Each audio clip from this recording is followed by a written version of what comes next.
So let us see some physical and chemical application of first order differential equation.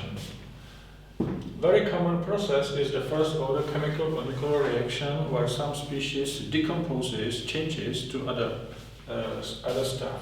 Hydrogen peroxide changes to water and oxygen, or uranium changes to thorium.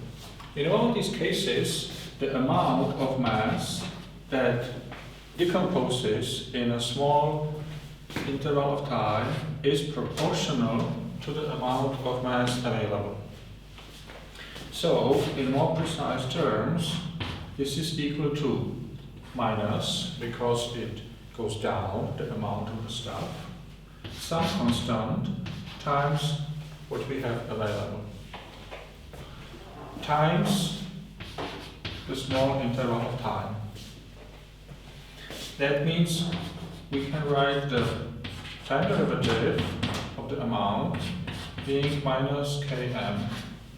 Well, and this is the differential equation. In the mathematical language, we would write y derivative is minus ky, and we can solve this differential equation either by separation or by characteristic equation.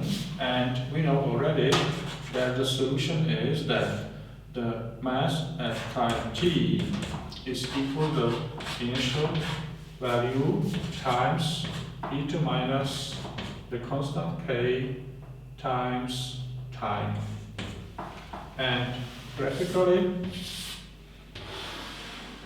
we have the exponential decay of the amount of the stuff.